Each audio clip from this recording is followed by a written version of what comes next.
អង្គុយចុះ Le président. Veuillez vous asseoir.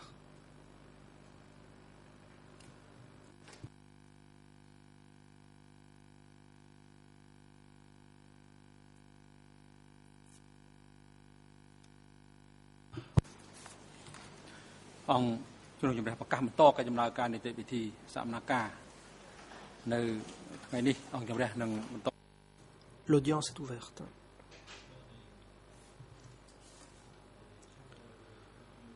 Ce matin, la Chambre continuera d'entendre la déposition du témoin Ong Tong-heun.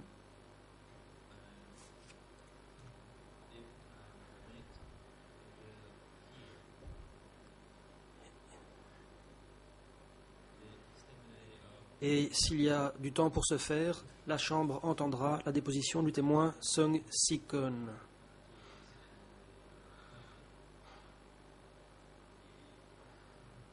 Comme la Chambre l'a déjà annoncé, ces deux témoins seront entendus à tour de rôle.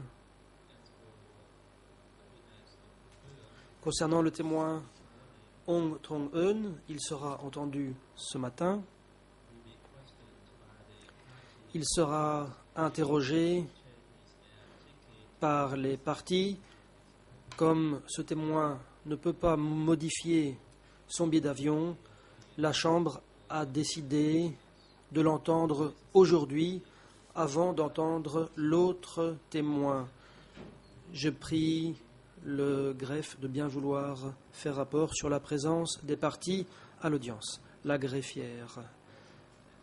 Monsieur le Président, toutes les parties sont présentes, sauf l'accusé Ieng Sary. Celui-ci se trouve dans la cellule temporaire.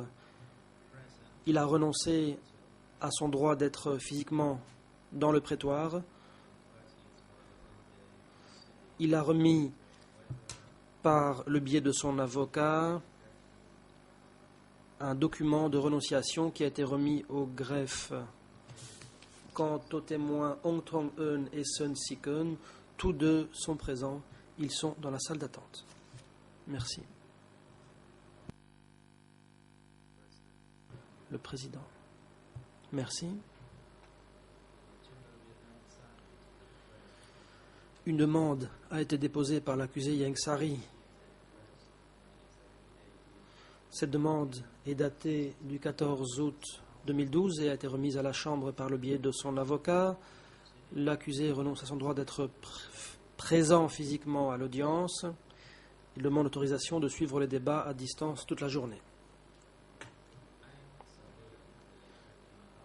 Am Sa-won, le médecin traitant du centre de détention des CETC, a examiné l'accusé ce matin.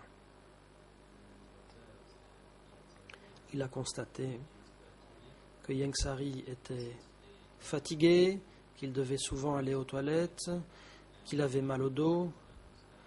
Le médecin a recommandé que l'accusé soit autorisé à suivre l'audience à distance depuis la cellule temporaire. M. Ieng Sary ayant renoncé à son droit d'être physiquement présent dans le prétoire en raison de son état de santé, et le médecin traitant ayant fait des recommandations, compte tenu du fait que l'accusé peut communiquer avec sa défense, la Chambre fait droit à la demande de l'accusé Ieng Sary.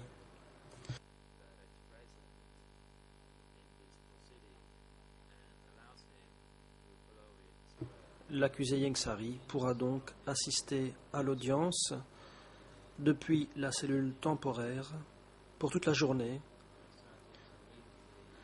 Service audiovisuel, veuillez brancher le matériel audiovisuel dans la cellule temporaire. Huissier d'audience, veuillez faire entrer le témoin Ong Tong-heun dans le prétoire.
រុនសួស្ដីលោកអង្គថងហឿងនៅ Le président.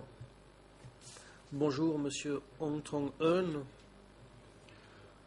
Ce matin, votre déposition va continuer. Vous serez interrogé par la défense. Vous serez interrogé par la défense de Ieng Sary et celle de Kyo Sampan. Avant de donner la parole à la défense, je rappelle aux témoins qu'il convient d'écouter attentivement les questions posées et de répondre uniquement aux questions posées sans faire d'observations inutiles.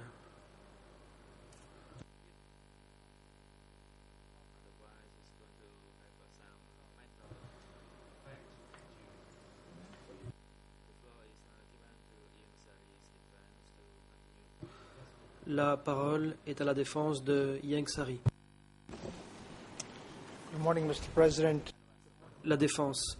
Bonjour, Monsieur le Président, Mesdames et Messieurs les juges, toutes les personnes ici présentes. Bonjour à vous, Monsieur. Reprenons le fil de la discussion. Nous en étions à l'époque où vous étiez à Paris en tant qu'étudiant et où vous avez participé aux activités du FUNC. Je voudrais vous renvoyer au document 0083 25 74 et 75 en Khmer, en anglais page 77, en français 86-87. Il s'agit de ce que vous avez dit le 7 août. Et vous avez dit que le mouvement du front était sous la direction de Ieng Sary et qu'il visait à réconcilier et unir les Khmers de tendances politiques diverses afin qu'ils s'unissent dans le cadre d'une association unique. Vous souvenez-vous avoir dit ça?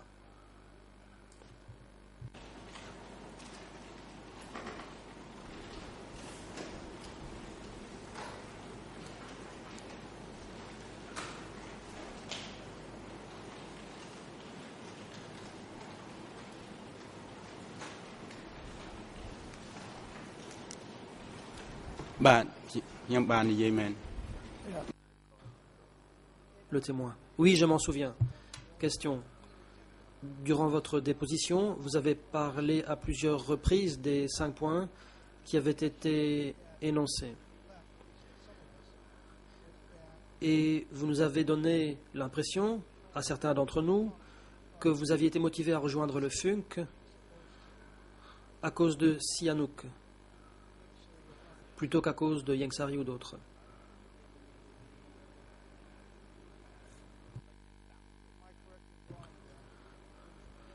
Ai-je raison de tirer cette conclusion de ce que vous avez déclaré dans le prétoire?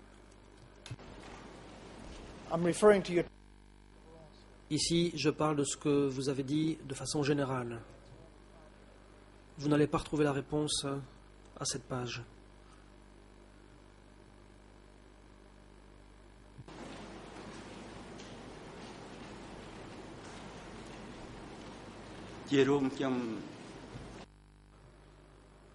Réponse. De manière générale, effectivement, oui. Question. Revenons à ce qu'a écrit sur vous David Chandler dans la tragédie de l'histoire du Cambodge.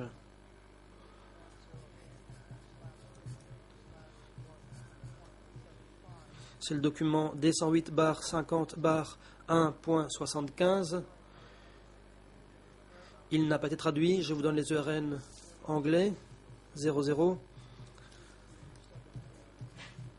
33 73 jusqu'à 74.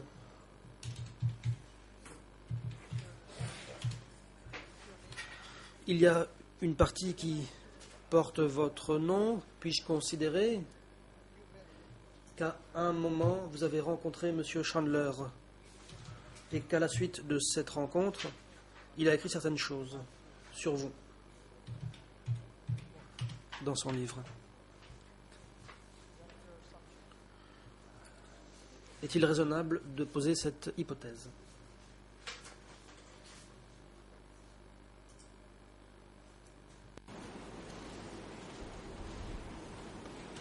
Sir, the question is La défense continue. Je vous pose une question simple. Avez-vous, oui ou non, rencontré David Chandler alors qu'il rédigeait son livre « La tragédie de l'histoire du Cambodge », livre dans lequel vous êtes cité?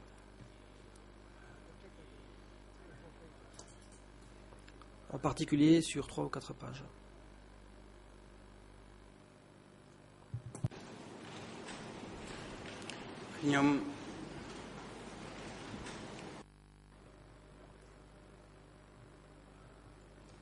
Réponse.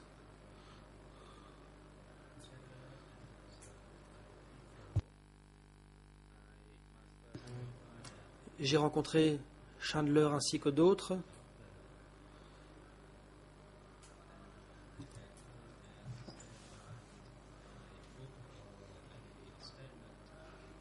Quant à mon livre, je confirme ce que j'y ai écrit. Pour ce qui est des livres écrits par d'autres et qui parlent de moi, je ne peux émettre aucun jugement. La défense. Merci. Pourriez-vous répondre à ma question? Avez-vous, oui ou non, rencontré le professeur Chandler et vous a-t-il posé des questions en vue d'écrire un livre d'histoire dans lequel vous êtes cité? Il y est question d'un certain Ong Tong Hun, c'est-à-dire vous-même, très certainement. Alors, l'avez-vous rencontré? Oui ou non?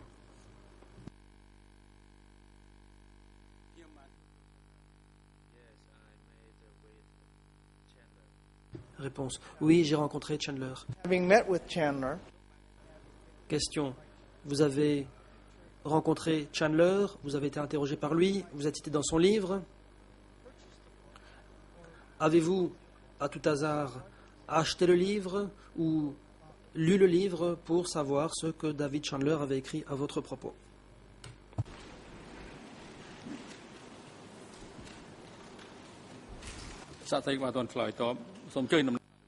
Le président, témoin, veuillez attendre. La parole est à l'accusation. Merci, Monsieur le Président, Mesdames et Messieurs les juges, chers confrères, Monsieur le témoin. La dernière fois, cette question a déjà été posée à Monsieur le témoin, comme d'ailleurs la question précédente. Et donc je ne crois pas qu'il faille repartir d'aussi loin pour recommencer l'interrogatoire de la part de la défense. Ces questions ont déjà été répondues.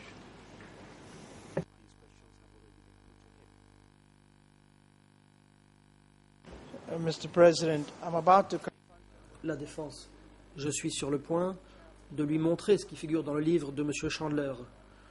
Il a indiqué qu'il avait rencontré Chandler et qu'il avait parlé avec lui. Maintenant, je demande s'il a lu ce qu'avait écrit Chandler à la suite de l'interview, avant de lui montrer ce qui est écrit. Je pense qu'il est raisonnable de poser la question au témoin avant de lui montrer ce document.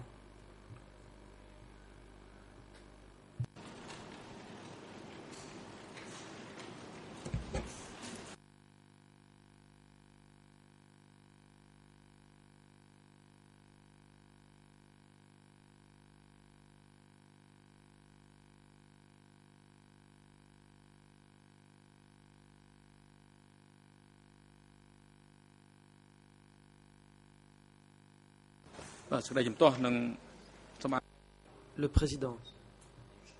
L'objection de l'accusation, telle qu'elle a été motivée, est valide. Il s'agit en effet d'une question répétitive. Le témoin n'a pas à répondre à la dernière question que vous a posée la défense de Yang Sari. La Défense.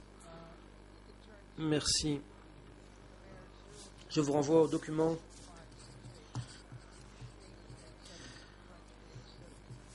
précité. Il s'agit de la déposition faite le 7 août. Le président. Maître, pourriez-vous répéter la question et ralentir lorsque vous donnez des ERN, de façon à ce que les interprètes puissent rendre fidèlement ces ERN. La Défense. Il s'agit de la transcription de l'audience du 7 août. En Khmer 0083 25 68 en anglais, page 70 en français, page 78 et 79.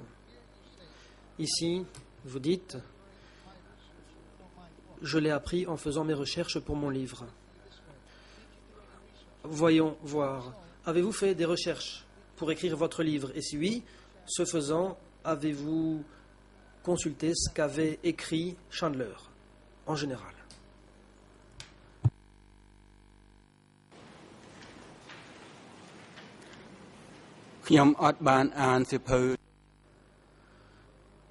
Réponse.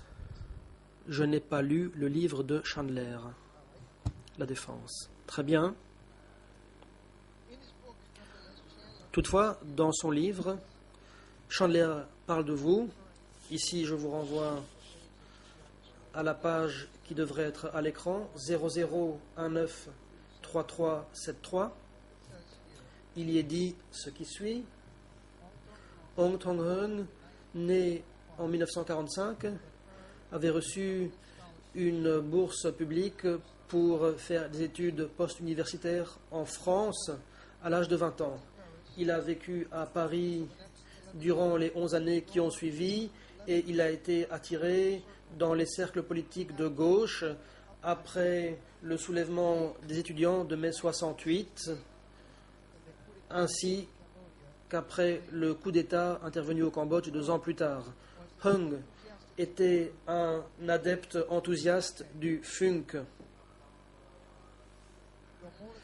Même s'il était motivé moins par son affection pour Sihanouk que par sa colère envers les États-Unis et son dégoût envers le régime de Lon Nol. Le programme politique du Front semblait à Hung être différent, de façon rafraîchissante, du passé du Cambodge.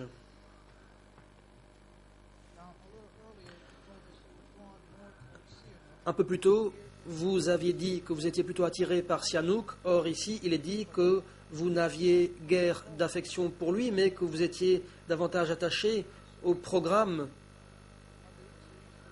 qui, d'après ce que vous dites, a été établi sous la direction de Ieng Sary. Est-ce bien le cas?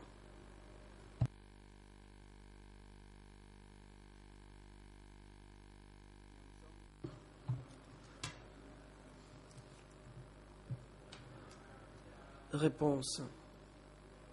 Laissez-moi préciser. Je ne peux pas répondre ou faire d'observations sur ce que d'autres ont écrit. Je peux donner des réponses concernant mes propres déclarations et les livres que j'ai écrits et signés de ma main. Je suis ici pour vous répondre en fonction de l'expérience que j'ai vécue. La Défense. Très bien. Même document, page suivante, 0019 33 74. Ici, David Chandler écrit certaines choses sur vous.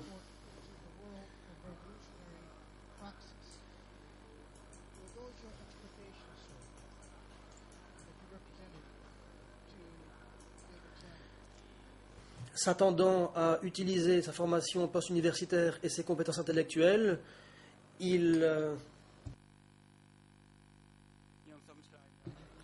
a été catapulté dans le monde de la pratique révolutionnaire. Est-ce le cas? Là, le témoin. Je ne peux pas faire de commentaires sur ce que d'autres ont écrit sur moi. La défense. Très bien. Ensuite, voici ce qu'il écrit.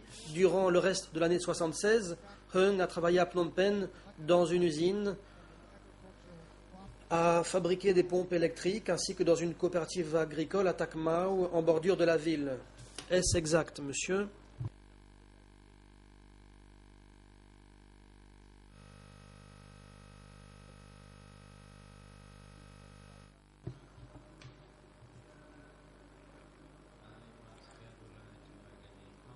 Réponse. À nouveau, je ne peux faire des commentaires sur ce que d'autres ont écrit sur moi. Si vous voulez des informations, vous n'avez qu'à lire ce que j'ai écrit, article ou livre, et ce que j'ai signé. La défense. Et enfin, le professeur Chandler, qui a déposé ici en tant qu'expert, écrit dans son livre que vous lui aviez dit que les conditions de travail étaient dures, mais qu'il y avait assez à manger. Avez-vous dit ça au professeur Chandler quand il vous a interviewé en vue de rédiger son livre?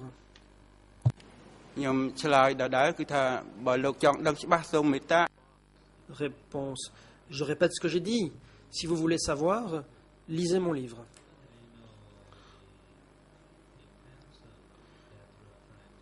Je ne sais pas ce que vous essayez de faire. Vous me posez des questions en vous appuyant sur le travail d'autres gens. La défense. Durant votre déposition, on vous a demandé si M. Yengsari avait parlé du patriotisme et du nationalisme pour vous convaincre et convaincre d'autres de retourner au Cambodge. Il s'agit de la transcription de l'audience du 8 août. Page 53 du document Khmer, anglais page 66 et français page 72. Vous souvenez-vous qu'on vous a posé cette question? Vous avez dit qu'il avait surtout parlé de nationalisme, de patriotisme, de maîtrise d'indépendance et maîtrise de soi. Et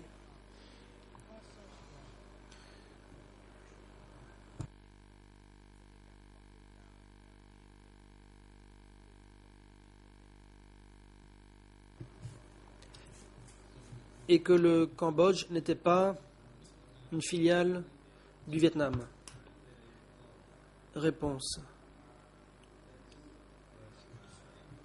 Je me souviens que c'est ce que j'ai dit de façon générale.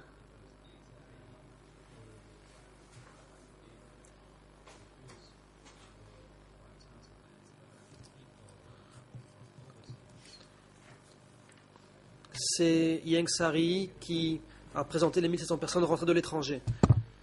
La défense. Pour être sûr de bien comprendre.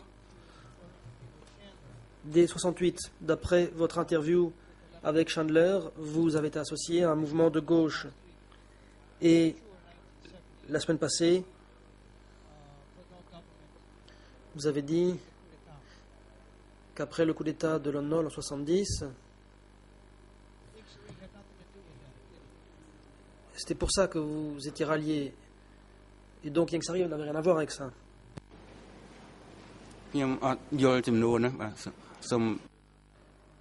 Réponse. Je n'ai pas compris la question. All right. La défense. D'après David Chandler, sur la base de votre interview, vous êtes associé à des groupements politiques de gauche dès 68, lors du soulèvement à Paris. Vous vous en souvenez sûrement, cela a fait beaucoup de bruit. Est-ce que c'est pour cela que vous vous êtes impliqué dans des mouvements politiques de gauche?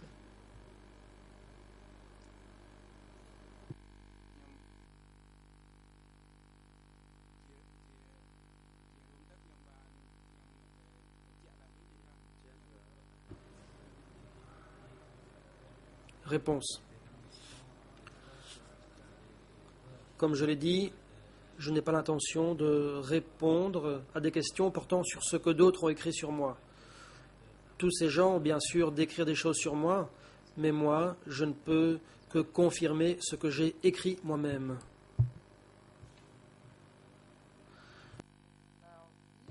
La défense. Le 7 août, une question vous a été posée. Concernant le retour au Cambodge.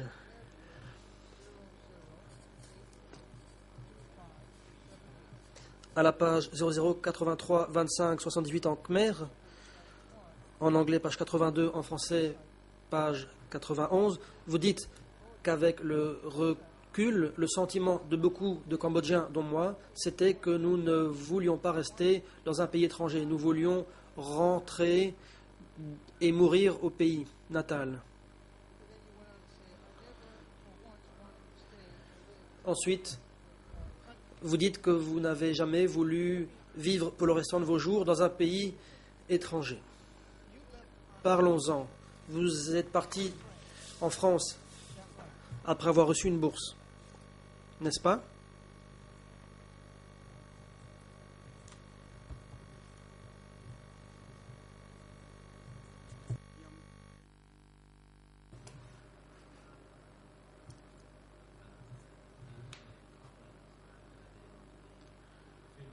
J'ai fait des observations au sujet du sentiment des étudiants cambodgiens à l'époque. Nous aimions notre pays, or nous vivions à l'étranger. La défense. Je vais répéter. Nous allons procéder par étapes. Vous êtes volontairement allé à Paris étudier, muni d'une bourse. Est-ce exact?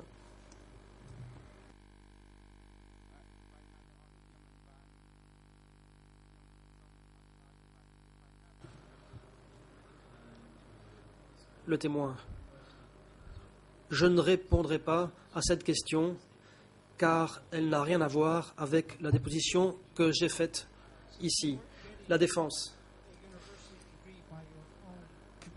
Puisque, comme vous l'avez dit la semaine passée, vous n'avez pas obtenu de diplôme universitaire, qu'est-ce qui vous a empêché de rentrer au Cambodge en 68, 69, 70, 71, 72, 73, 74, 75.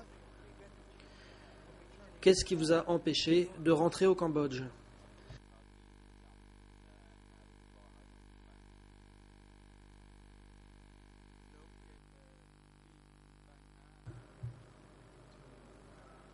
Réponse.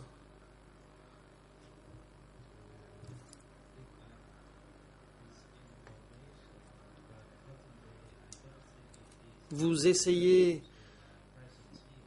d'obtenir ces informations, or je pense que cela n'a rien à voir avec ma présence ici. La défense. Je me fonde sur les réponses que vous avez faites.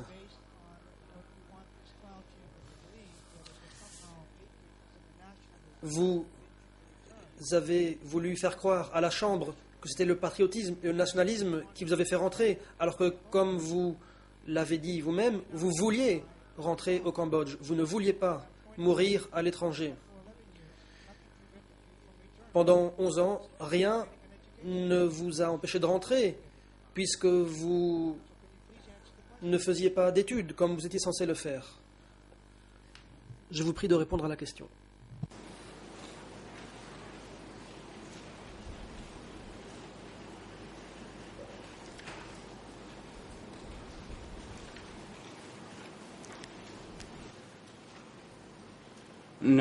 នៅពីមុនគឺខ្ញុំមិនទាន់ការចំណន់នោះខ្ញុំមិនគ្មានទិសដៅ À cette époque-là, je n'avais pas l'intention de rentrer au pays pour des raisons personnelles. Plus tard,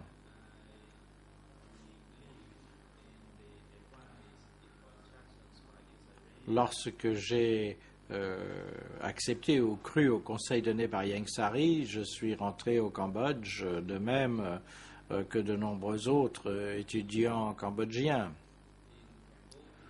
au fur, vu le fait que la situation préalable au Cambodge n'était pas favorable à mon retour, ce n'est que plus tard, lorsque la situation est apparue favorable, que je suis rentré au pays. Question, mais vous nous dites que vous avez rencontré M. Ieng Sary ou vous avez vu M. Ieng Sary 2 ou 3 fois lorsque vous étiez à Paris. Mais pouvez-vous m'indiquer clairement si vous l'avez rencontré en personne et si vous lui avez parlé en tête-à-tête? Pouvez-vous nous dire cela?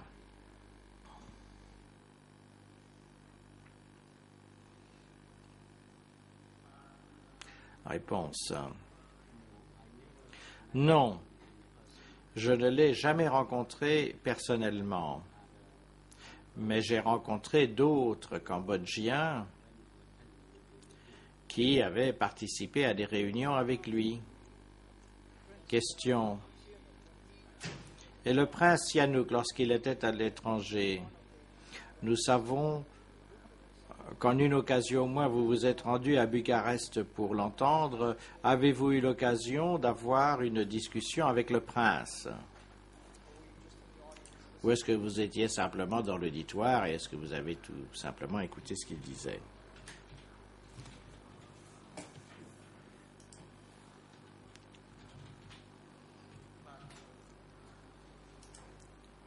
Réponse.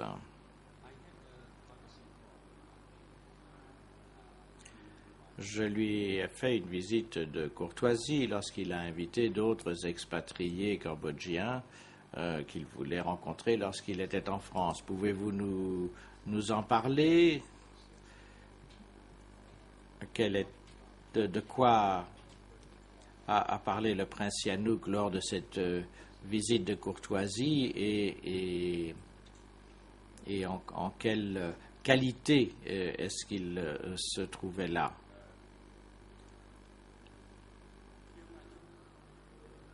Réponse. À ce moment-là, il était le chef de l'État légitime du Cambodge et il a fait rapport aux expatriés cambodgiens au sujet de sa visite officielle en France ainsi que dans d'autres parties d'Europe. Il avait rencontré les chefs d'État d'autres pays d'Europe, et notamment Tito et un certain nombre d'autres chefs d'État. Et ça, c'était avant le coup d'État, question. Donc avant 1970, vous dites qu'il était le chef d'État légitime. Pouvons-nous interpréter cela comme voulant dire que vous l'avez rencontré avant 1970? Réponse. Non. J'ai dit que je l'ai rencontré après 1970. À ce moment-là, il était chef de l'État légitime et je me base sur le fait qu'au niveau des Nations Unies, il était reconnu comme tel. Le mouvement Funk Grong à ce moment-là, une partie du Funk, il faisait partie du Funk Grong.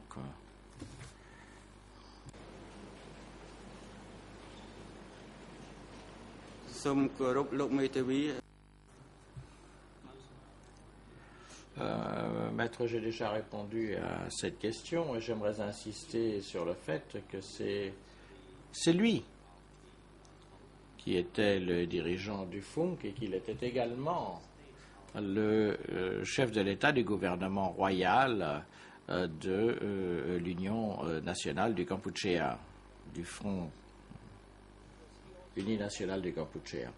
Je voudrais clarifier les choses. Est-ce qu'à ce moment-là, il indiquait également aux Cambodgiens de l'étranger qu'il fallait l'aider à renverser le régime qu'il avait lui-même renversé, donc qui avait renversé le prince?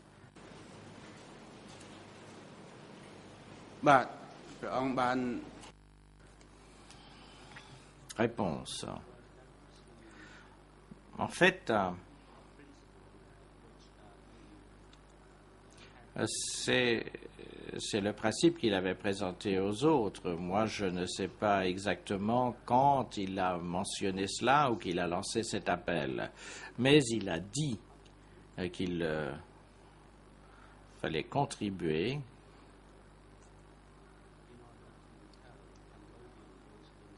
pour dire qu'il faisait sa contribution pour dire aux Cambodgiens de l'intérieur comme de l'étranger qu'afin de résister au régime, afin qu'il résiste au régime qu'il avait renversé. Question. Alors j'en conclus. Attendez, je vais reformuler. Est-ce qu'il a invoqué le patriotisme et le nationalisme devant les étudiants cambodgiens tels que vous-même pour obtenir cette assistance dans la lutte contre le régime de Lon Nol et ce que celui-ci représentait?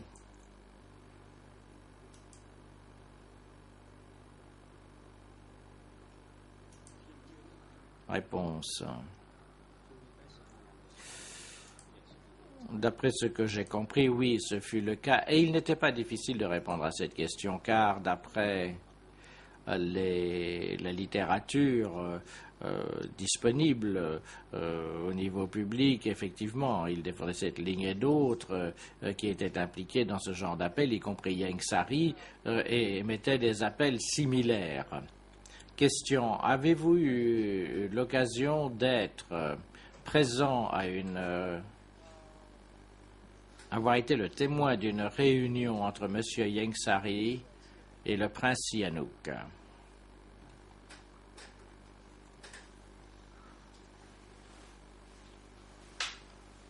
Réponse. Maître, pouvez-vous répéter votre question? Question. Avez-vous participé à une réunion quelconque au cours de laquelle le prince Sihanouk rencontrait ou aurait rencontré M. Ieng Sary et au cours de laquelle ils auraient discuté de différentes choses?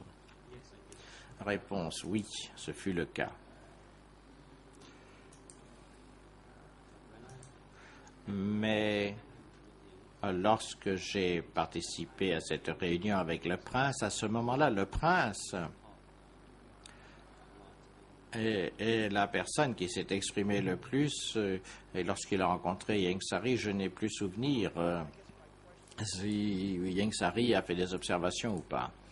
Question. Alors, laissez-moi poursuivre sur cette ligne. Avez-vous jamais eu l'occasion d'être présent lorsque M. Ieng Sary et le prince Sihanouk étaient engagés dans une discussion entre eux deux?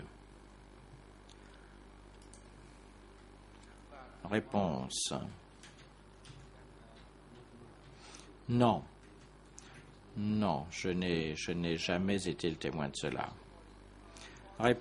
Question. Dans votre déposition du 9 août 2012, Khmer 0083 32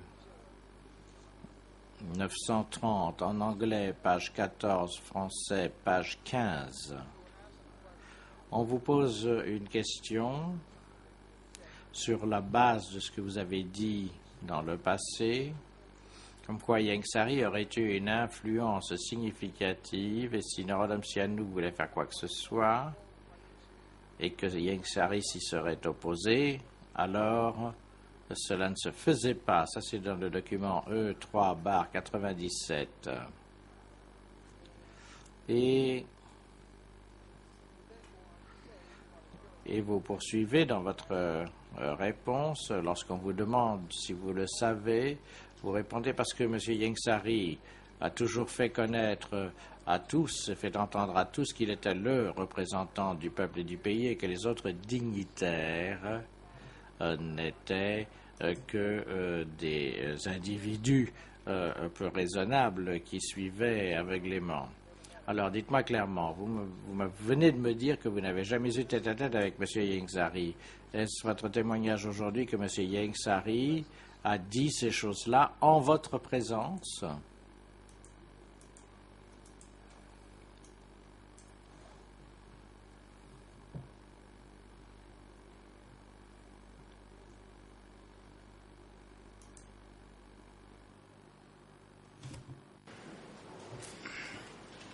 ខ្ញុំនិយាយសរុបឡើង Réponse.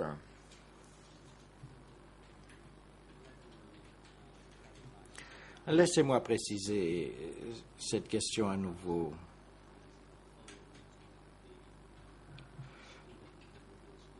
Si Monsieur l'avocat a suivi l'évolution des étudiants cambodgiens d'outre-mer et celle de leur mouvement, au moment où Monsieur Ieng Sary était en France, il disposait de ses propres réseaux. Et dans son cercle, il y avait des amis qui étaient d'anciens membres du cercle marxiste-léniniste de France. Et ces membres étaient en fait le noyau dur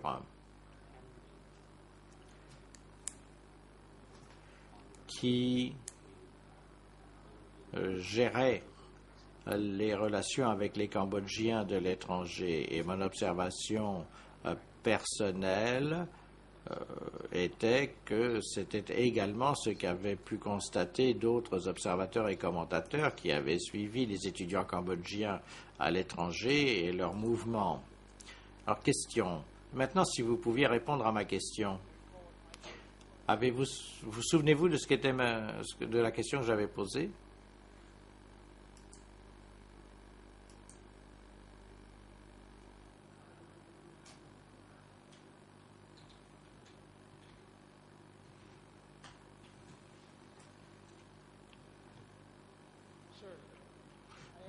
Monsieur, je vous ai posé une question concrète, c'est-à-dire, lorsque vous étiez présent, donc en votre présence, puisque vous avez indiqué que vous avez été présent lors de réunions où le prince Sihanouk et monsieur Ieng Sary étaient présents et où ils s'exprimaient, avez-vous jamais entendu monsieur Ieng Sary faire les commentaires que vous lui attribuez dans votre témoignage? C'est une question à laquelle vous pouvez répondre par oui ou par non.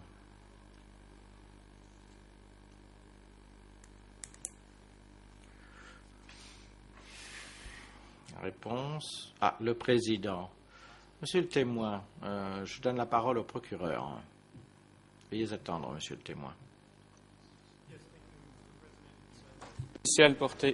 Merci, monsieur le président. La question initiale portait sur le fait de savoir si Ieng Sary avait tenu ce type de propos, mais ne mentionnait pas que cela devait nécessairement avoir eu lieu en la présence du prince Sihanouk, tandis que la deuxième question, telle qu'elle est formulée, l'a réduit à ces moments où le témoin aurait assisté à une réunion où à la fois le prince Sihanouk et Ieng Sary auraient été présents et où ces paroles auraient été prononcées.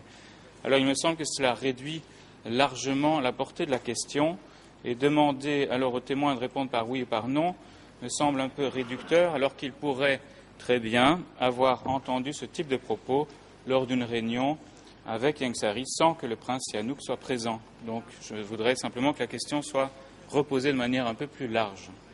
Je vous remercie, monsieur le président. Mr. President, the council obviously.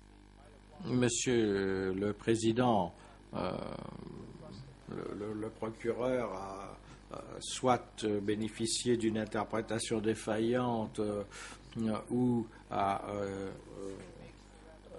dénaturé ce que j'ai dit. Le témoin, lors d'une déposition, a fait une déclaration audacieuse et je lui demande si c'est quelque chose qu'il a entendu de la bouche de Ieng Sary seul ou de Ieng Sary en présence du prince. Il peut répondre à la question.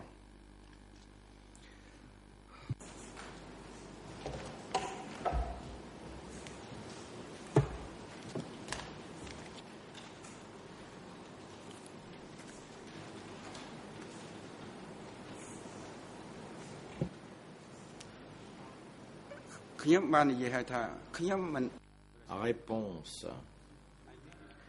J'ai clairement indiqué auparavant que je n'ai jamais participé à une réunion en présence du prince Sihanouk et de Ieng Sary qui auraient été seuls ensemble.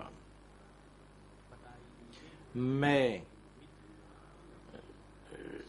je n'ai jamais participé à une réunion où aurait eu lieu une discussion de quoi que ce soit entre eux. Mais je voudrais préciser des choses. Lorsqu'une réunion eut lieu entre le prince Sihanouk et M. Ieng Sary, au cours de laquelle le prince Sihanouk a été le seul intervenant, c'est à cela que j'ai assisté et je n'ai jamais entendu dans cette réunion une quelconque intervention de M. Ieng Sary. Question. Je vous remercie. Passons à autre chose. Lorsque vous êtes arrivé au Cambodge de retour en 1976, si j'ai bien compris, le premier endroit où vous vous êtes rendu, ça a été K15. Est-ce exact? Réponse. Oui, c'est exact. Question. Dans votre témoignage, vous dites que c'est à K15 que vos affaires ont été fouillées, que tout a été pris et confisqué, par exemple les livres. Est-ce exact?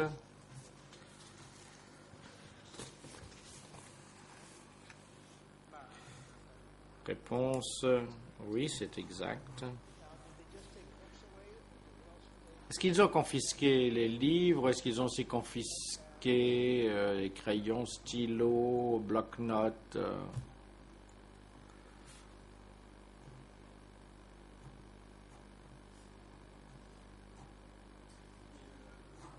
Réponse. En général, ce qu'ils confisquaient, c'était les radios et les autres effets personnels inutiles, y compris les livres. Et même les bloc-notes. Ils en ont pris dans certains cas et dans d'autres cas, ils ne l'ont pas fait. Question. Et pouvez-vous nous dire qui a eu le droit de garder des bloc-notes et qui n'a pas eu le droit de les garder, parce que vous semblez effectuer une sorte de distinction selon laquelle certains avaient le droit de garder certaines fournitures et d'autres pas.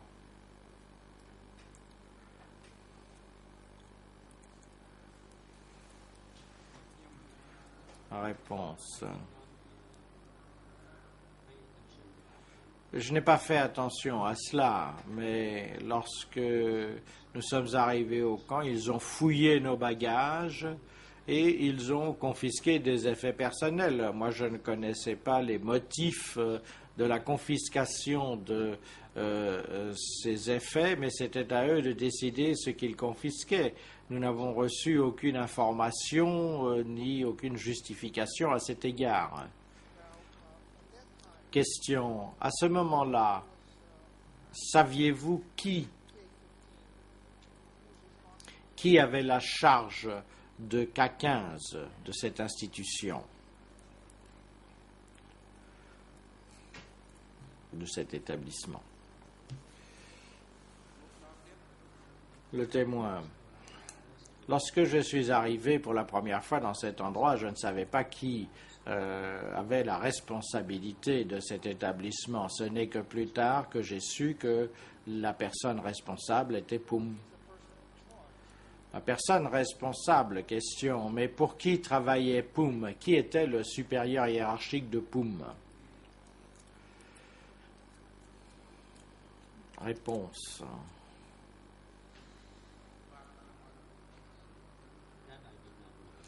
Je ne le savais pas alors. Tout ce que je savais, c'est qu'il était le représentant de l'ANCAR. Question. Mais dans la rédaction de votre ouvrage, vous avez fait des recherches, c'est vous qui l'avez dit, et dans votre ouvrage, vous indiquez, je n'ai pas la référence Khmer malheureusement, l'anglais est à la code 0078 500 en 76 1 et en français 0028 79 29. Et il est indiqué là, l'ancien institut soviéto-khmer de l'amitié qui avait été transformé en centre d'accueil pour ceux qui revenaient de l'étranger comme nous, et qui portait le nom de K15, comme toutes les unités réservées aux intellectuels, était sous la surveillance directe du comité central du parti. Est-ce que vous persistez dans ce que vous avez écrit, donc tous les camps réservés aux intellectuels placés sous la responsabilité directe du comité central du parti? Réponse. Oui? Oui, je maintiens ce que j'ai déclaré. Lorsque je suis arrivé pour la première fois dans cet endroit, je ne savais pas qu'il était placé sous la responsabilité, sous la direction du comité central. Ce n'est que plus tard, lorsque j'ai commencé à rédiger l'ouvrage, que j'ai appris par d'autres qu'il était directement sous la direction du comité central. Question, ce sur quoi je voudrais me concentrer, c'est lorsque vous dites « comme tous les camps réservés aux intellectuels ». Donc, cette partie de phrase, en tout cas, en anglais, il semblerait que ce que vous dites, que c'est là que partout où des intellectuels étaient détenus, ces établissements étaient sous la direction directe du parti. Est-ce la conclusion à laquelle vos recherches vous ont mené en la matière?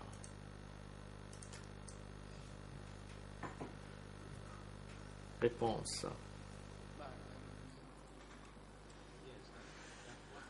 Oui, c'est ce que j'ai appris d'autres que Poum. Moi, je ne connaissais pas son rang officiel, mais en fait, il opérait sous la direction, sous la gouverne du comité central du Parti communiste du Kampuchea. C'est quelque chose que j'ai appris plus tard lorsque je me suis mis à écrire le livre. Question. Très bien.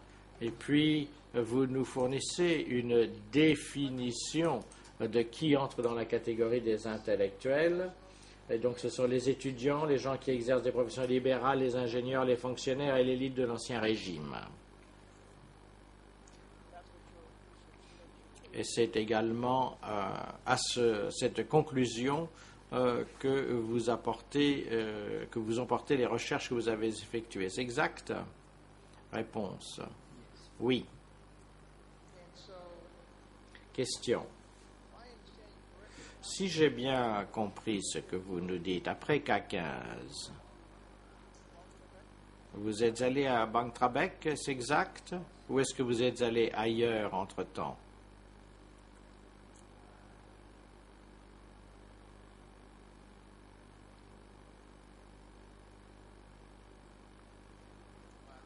Réponse. Après avoir quitté K15, je suis allé à D2.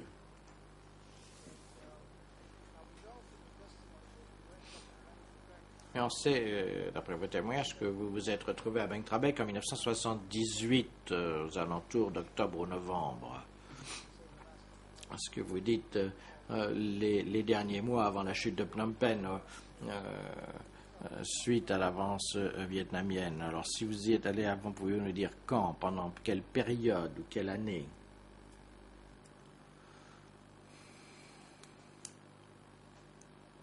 Réponse.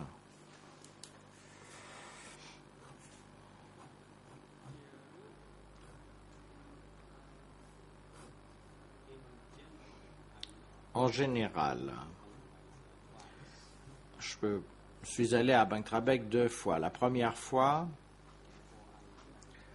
avant de partir pour les Terres Rouges. La deuxième fois, ça a été fin 1978, comme l'a correctement indiqué monsieur l'avocat.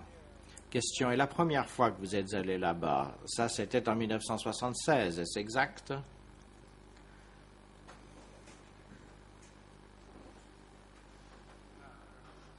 Réponse, c'est exact. Question. Et là, vous indiquez, comme tous les camps réservés aux intellectuels, il est placé sous la responsabilité directe du comité central du parti. Pouvons-nous conclure avec certitude, d'après ce que vous nous nous dites, ce que vous écrivez là, que lorsque vous êtes allé à Bang Tra Beng pour la première fois, cet établissement était sous la direction ou la responsabilité directe du comité central du parti.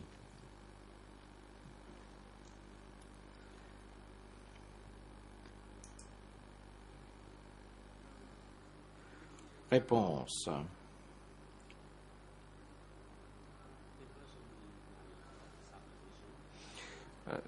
C'est ce que je supposais. D'autres me l'ont confirmé au cours de mes recherches personnelles qui m'ont permis d'acquérir cette compréhension des choses.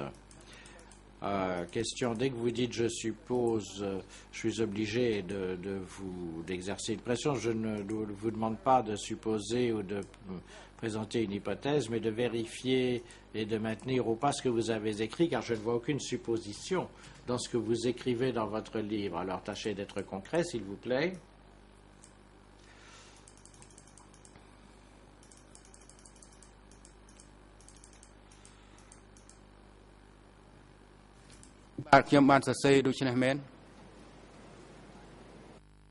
Réponse. Oui, c'est ce que j'ai écrit. Question, je ne vous demande pas si vous avez écrit cela ou pas, je vous demande de confirmer le fait que sur la base des recherches effectuées par vous dans la préparation de votre ouvrage, vous maintenez l'affirmation qui s'y trouve, comme tous les camps réservés aux intellectuels et placés sous responsabilité directe du comité central. Ça se situe en 1976. Pouvez-vous confirmer, sur la base de vos recherches, le fait qu'en 1976, Bang Tra Beng était sous la responsabilité directe du comité central du parti, sur la base donc de vos recherches? Le président. Attendez, monsieur le témoin, monsieur le procureur, je vous en prie. Merci, monsieur le président. Je comprends bien où veut en venir la défense, puisqu'elle se base sur le livre qui a été écrit par monsieur le témoin. Nous avons pris soin dans notre interrogatoire du témoin de bien lui demander de distinguer ce qu'il avait vécu, ce qu'il avait vu à l'époque, de ce qu'il avait fait comme recherche par la suite.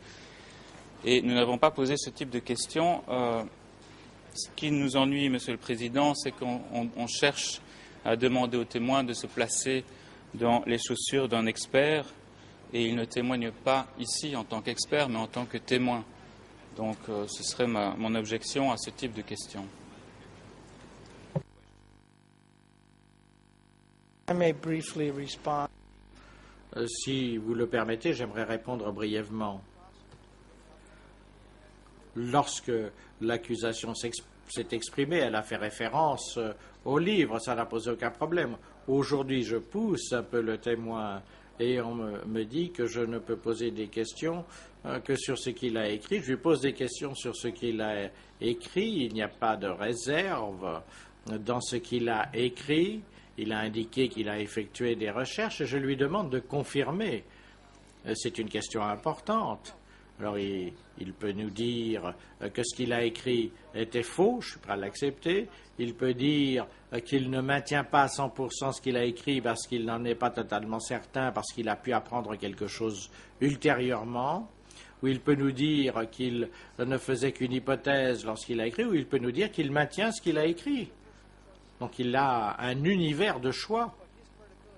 Mais sa crédibilité est en cause et son témoignage est en cause en l'espèce. Et donc, lorsqu'il se rend à Bang Tra Beng, qui a la responsabilité, qui dirige Bang Tra Beng à ce moment-là, c'est important parce que nous avons entendu des témoignages concernant les conditions. C'est la raison pour laquelle je pousse le témoin à répondre à cette question. Le président. Monsieur le témoin, vous n'êtes pas obligé de répondre à la dernière question. Ce sont des questions répétitives qui ont déjà obtenu réponse de la part du témoin. Deuxièmement, maître, vous semblez ne pas avoir souvenir des réponses. Et ensuite, vous posez des questions demandant au témoin de tirer des conclusions. Alors j'aimerais que vous prépariez vos questions de manière appropriée. La Chambre tient également à observer le fait que certaines de vos questions ne devraient pas être posées, surtout sous la forme de questions avec une réponse par oui ou par non. I don't want to. La défense, très bien, je ne veux pas en débattre, mais j'aimerais connaître la version de la Chambre concernant ce qu'a dit ce témoin. Est-ce qu'il confirme? Vous dites que la question a visé à obtenir une réponse et je ne sais pas quelle a été la réponse. ទំនួលធ្វើម៉េចកុំឲ្យមានការខុសឆ្គង Le président.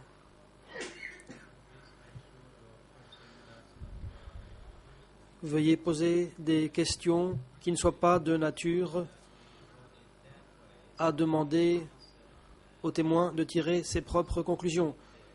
Le témoin a indiqué qu'il a rédigé cela sur la base de ses recherches et de son expérience.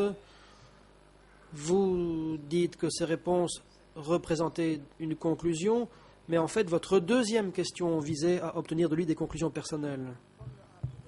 La défense. Monsieur, d'après vos observations, pouvez-vous nous dire si les conditions étaient les mêmes la première et la deuxième fois que vous avez séjourné là-bas?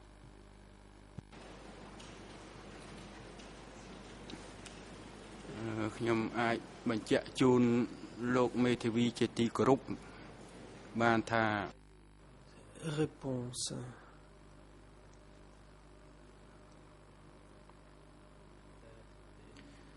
Je peux vous dire, maître, qu'en 1976, les conditions de vie à Buntrabek étaient difficiles. Mais en 1978, après notre retour, les conditions n'étaient plus aussi strictes. Question. Y avait-il davantage à manger en 1978 qu'en 1976?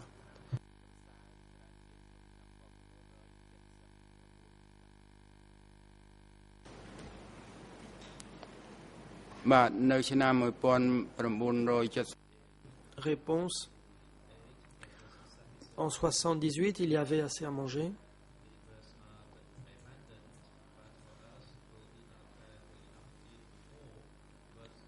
Il n'y avait pas abondance, mais pour nous qui n'avions pas eu beaucoup à manger auparavant, ça suffisait. Certains d'entre nous avons repris des forces. Question. Vous avez été interrogé par le juge Lavergne à ce sujet. Vous avez indiqué qu'il y avait un certain type que vous aviez rencontré. La deuxième fois que vous étiez allé à Buntrabek, est-ce exact?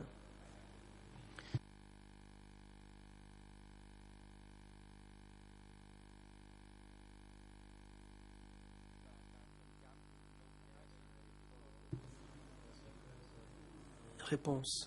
D'après mes souvenirs, c'est la personne qui nous a accueillis lorsque nous avons débarqué du bateau. La défense. Bien, d'après ce que j'ai compris, vous l'associez au ministère des Affaires étrangères. Et à un moment, je pense que vous avez indiqué qu'il relevait de la supervision de Sohong. Est-ce exact?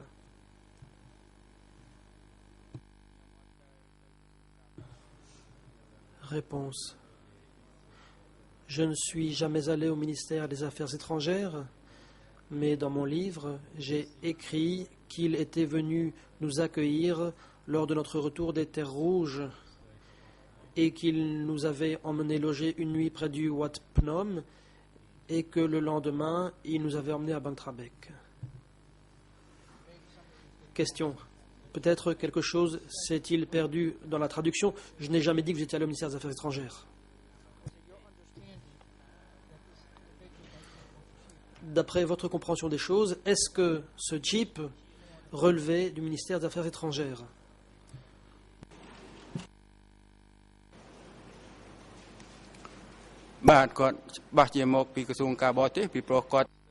Réponse.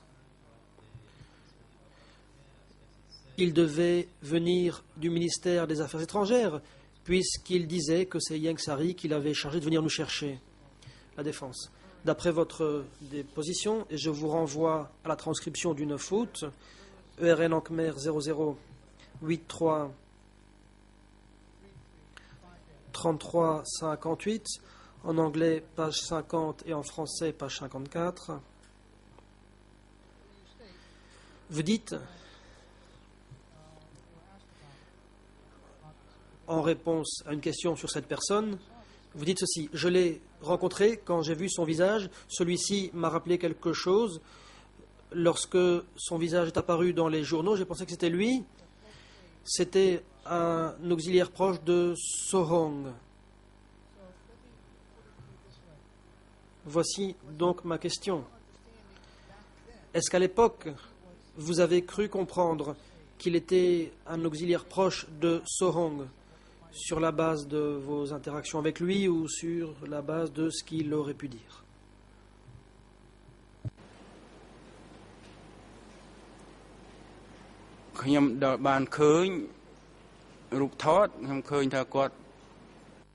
Réponse. Quand j'ai vu la photo, il m'a semblé que c'était lui, même si je n'en étais pas sûr à 100%. Et si tel était le cas, il était l'associé proche de Sohong. Question. Concernant cette photo, à quel moment avez-vous vu cette photo? Ici, vous dites avoir vu cette photo dans la presse, je pense.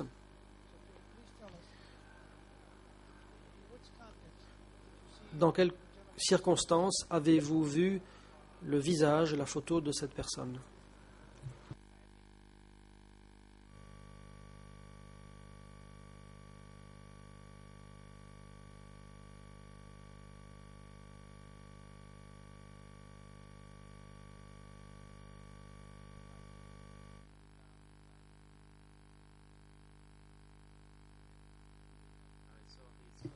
Réponse.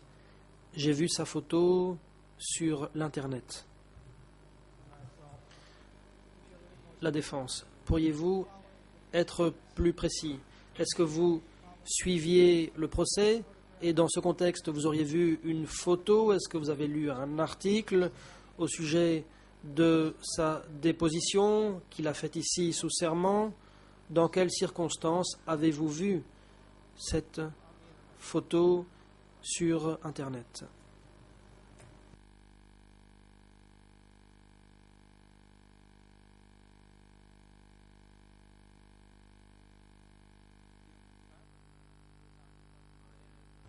Réponse. Je n'en suis pas certain. Ma femme a vu la photo, elle m'en a parlé, j'ai jeté un coup d'œil et ce visage m'a rappelé quelque chose. Comme je l'ai dit, je ne suis pas absolument certain qu'il s'agit de lui.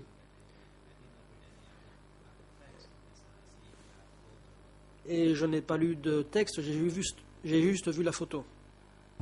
La défense. Bien. Quelqu'un est venu déposer ici, un certain Chim. Il n'y a pas de chip. C'est CHEAP, tel que vous l'avez mentionné dans votre livre. Il n'y a pas eu de chip qui aurait travaillé pour M. Sohong.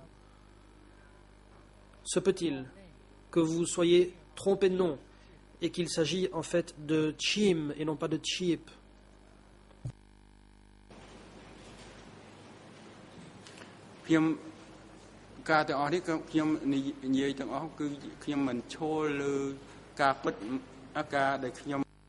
Réponse.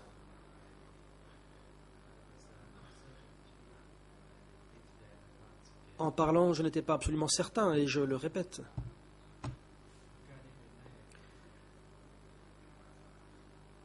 Pour ce qui est du nom,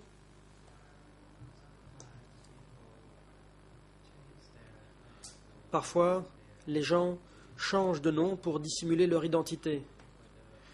Je ne peux donc pas dire que je suis sûr à 100% du nom que j'ai utilisé. La défense. Peut-être, d'après vous, qu'il a voulu dissimuler son identité en se faisant appeler Cheap, raison pour laquelle vous l'auriez cité sous le nom de Cheap, la personne qui roulait en Honda.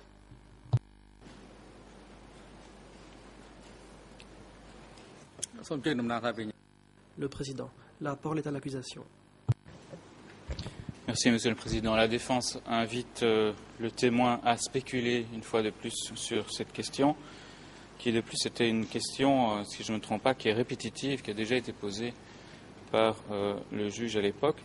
Mais là, il commence sa question par peut-être, et il invite le témoin à confirmer son hypothèse. Ça ne me semble pas être une façon appropriée de poser une question à un témoin. Merci.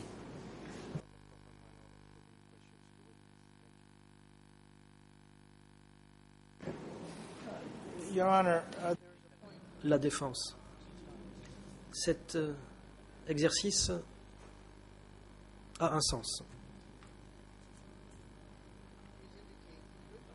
Le témoin a écrit un livre et à de nombreuses occasions, il y parle d'un certain Chim, dit l'avocat.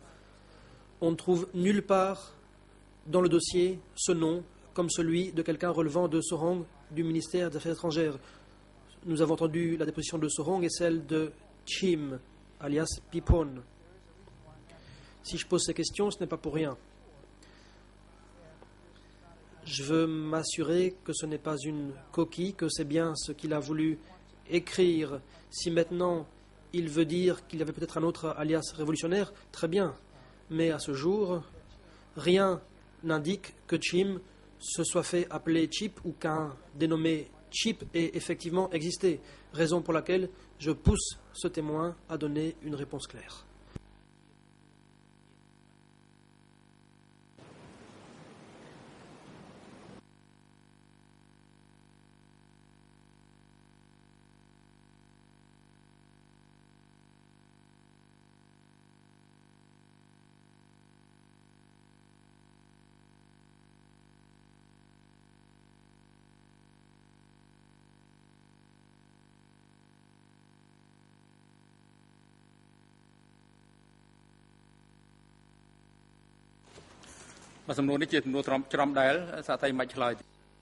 Le président. La question posée est répétitive. Le témoin n'a pas à y répondre. La défense. Une série de questions vous ont été posées par le juge Lavergne. Celui-ci vous a demandé de vérifier certaines citations que l'on peut trouver dans votre livre et dans votre déposition, votre déclaration. Ma question est la suivante. Si, effectivement, comme vous le dites, vous aviez un bloc-notes pour la rédaction de ce chapitre, comment se peut-il que vous ayez commis une erreur aussi grossière dans le nom ?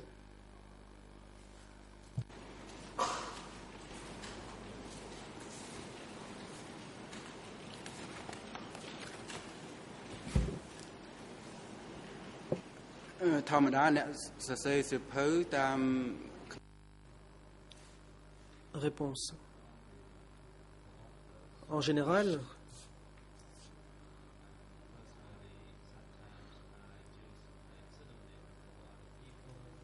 quand on écrit un livre, on ne cite pas les gens sous leur vrai nom, on les cite sous un pseudonyme, et c'est ce que moi-même je fais parfois.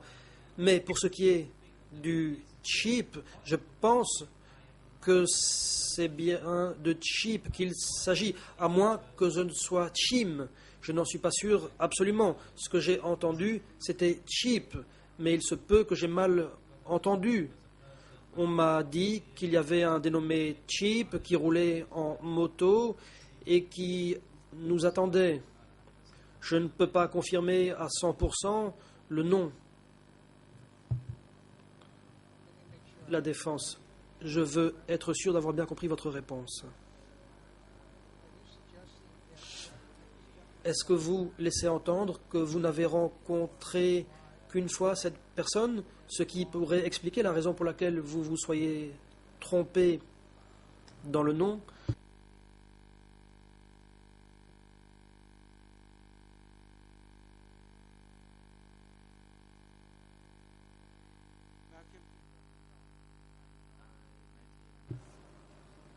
Réponse. Je l'ai rencontré 2 fois. Une fois pendant la journée, après notre arrivée des terres rouges, et en fin d'après-midi, il nous a conduits à Buntrabek. Ça, c'était la 2e fois. Par la suite, il est retourné à Buntrabek, mais je ne l'ai jamais rencontré à nouveau. And Question. Quel nom avez-vous inscrit dans votre carnet, là où il y avait ces autres citations? Et aviez-vous effectivement un bloc-notes?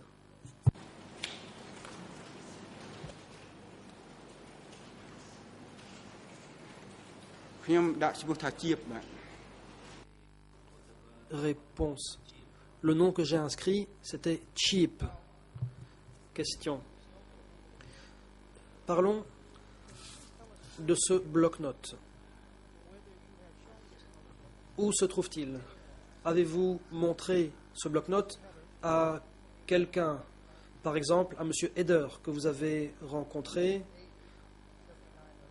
en 79 ou 80 à la frontière? Est-ce que vous l'avez montré au professeur Chandler, à Henri Locard, ou encore aux enquêteurs du bureau des co-juges d'instruction?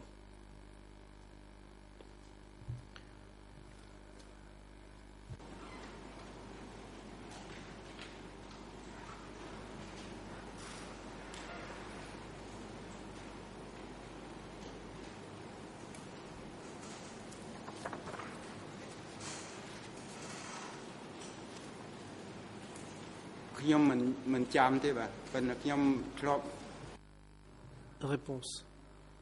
Je ne m'en souviens pas. Mais je l'ai montré à certains chercheurs. Mais je ne sais pas exactement qui ces gens étaient. Question. Pourriez-vous citer le nom d'un chercheur? Vous avez été interviewé en février et mars 1980 par M. Eder, nous allons y revenir.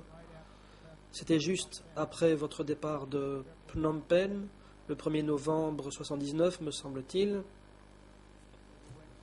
Lorsque vous êtes allé à la frontière, est-ce que vous l'aviez avec vous à ce moment-là? Et est-ce que vous l'avez montré à M. Eder, qui se trouvait là-bas et qui, bien sûr, recueillait des informations à partir desquelles il a rédigé des notes assez abondantes?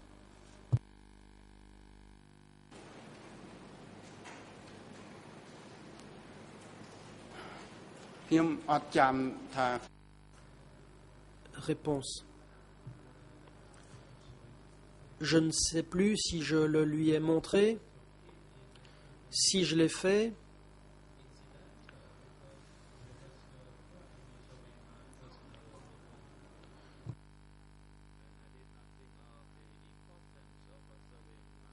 Ça a dû être juste en passant parce qu'il n'y avait aucune raison particulière de le lui montrer.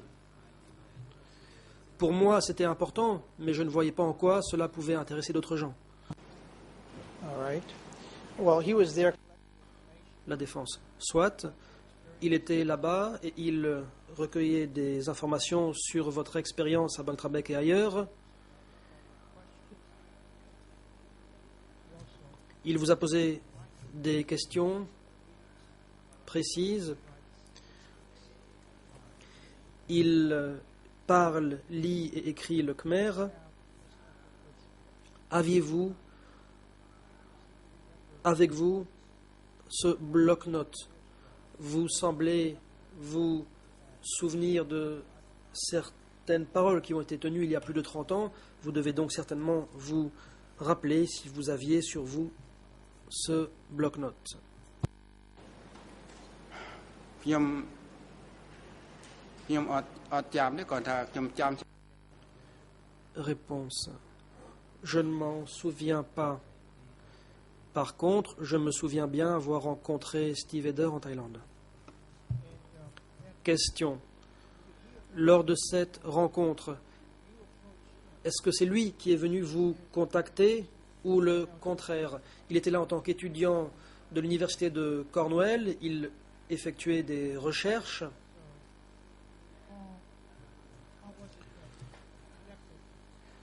De quelle façon un contact s'est-il établi entre vous et Eder?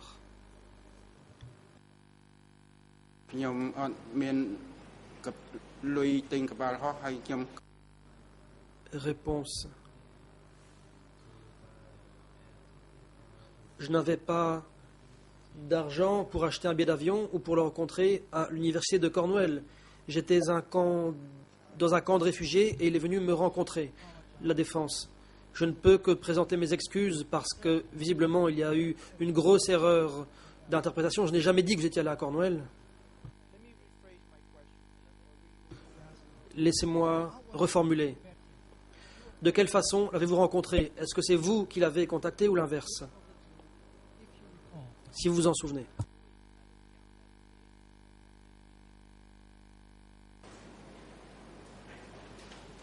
គាត់មានសិទ្ធិដើរមកជិះកប៉ាល់ហោះមក Réponse. Il pouvait se déplacer et prendre l'avion. Comment moi aurais-je pu aller le rencontrer? La défense. Laissez-moi à nouveau insister. Vous étiez à la frontière thaïlandaise. Je veux savoir de quelle manière vous l'avez rencontré.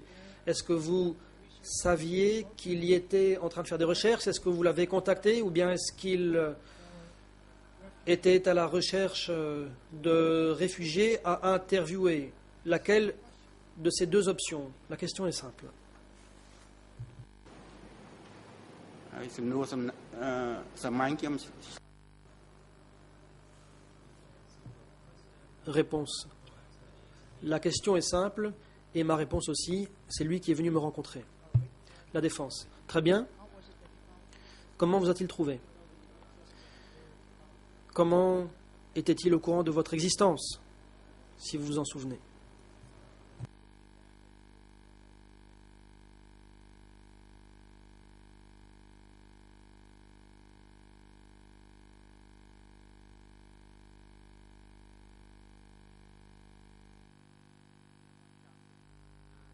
Réponse. Je ne m'en souviens pas. Question. Vous souvenez-vous combien de temps, combien de jours a duré cette interview avec lui? បាទខ្ញុំអត់ចាំទេ Réponse. Je ne m'en souviens pas. Cela remonte à très longtemps. Mais je peux dire avec certitude que je l'ai rencontré. La défense. Très bien.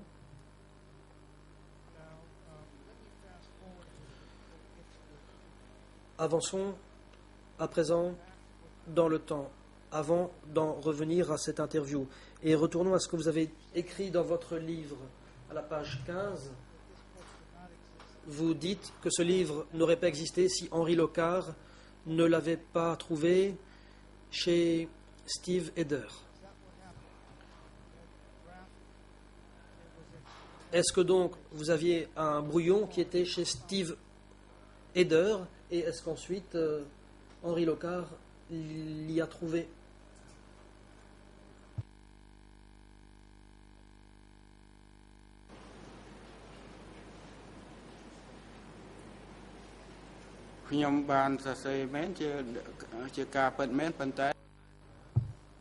Réponse. C'est ce que j'ai écrit et c'est vrai.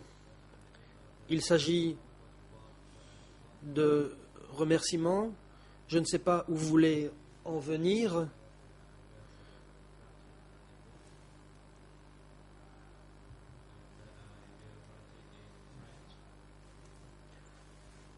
J'étais en train d'écrire un livre en français et Steve Eder a dit qu'il aimerait en obtenir un exemplaire.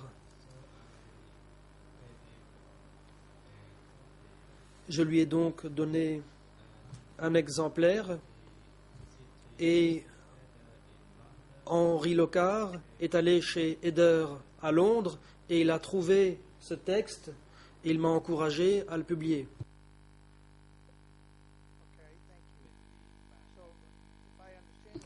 La défense. Merci. Si j'ai bien compris, vous avez envoyé un manuscrit à M. Eder à Londres.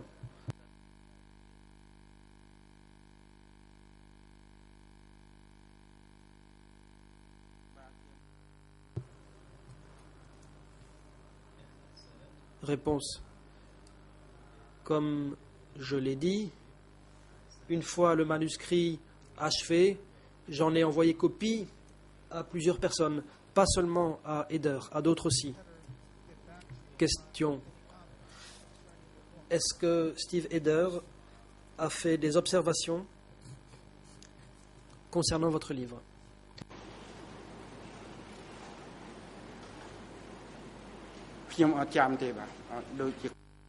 Réponse. Je ne m'en souviens pas, mais il me semble que non. Question. Depuis que vous avez montré ce manuscrit à Steve Eder et depuis la publication du livre, est-ce que Steve Eder a demandé à consulter vos notes?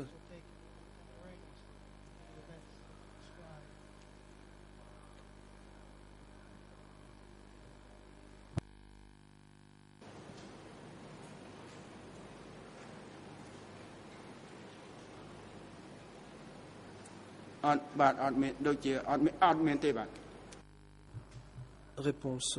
Non. Il n'a jamais fait de telle demande. Question.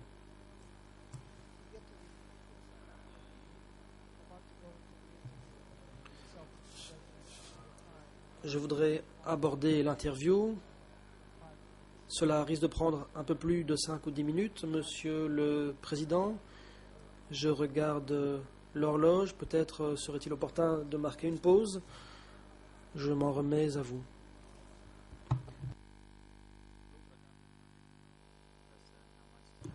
Le Président. De combien de temps pensez-vous avoir besoin pour conclure là-dessus? La défense. Là-dessus, ça risque de prendre la fin de la matinée. J'espère pouvoir achever l'interrogatoire d'ici à la fin de la matinée. Si l'on marque une pause maintenant, peut-être que je pourrai en profiter pour raccourcir et condenser mes questions. Je suis sûr que tout le monde m'en sera reconnaissant.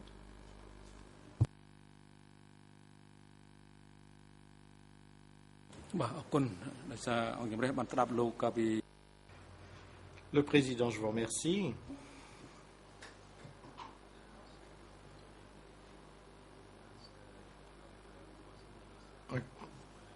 Le dernier jour de votre interrogatoire, vous nous avez dit que vous auriez peut-être besoin d'une heure pour conclure. Alors, si vous avez encore une dizaine de minutes que vous comptez utiliser, nous pourrons alors donner la parole à une autre équipe de la défense. Mais si le fait que vous aviez envisagé auparavant que vous n'auriez besoin que d'une heure, c'était une vision erronée des choses. Alors, bien, le moment est venu de faire la pause. On fera une pause de 20 minutes. On se retrouvera à 11h moins 10 pour continuer à entendre le témoin. Monsieur l'huissier d'audience, veuillez s'il vous plaît apporter votre assistance au témoin pendant la pause et faire en sorte qu'il soit de retour à 11h moins 10.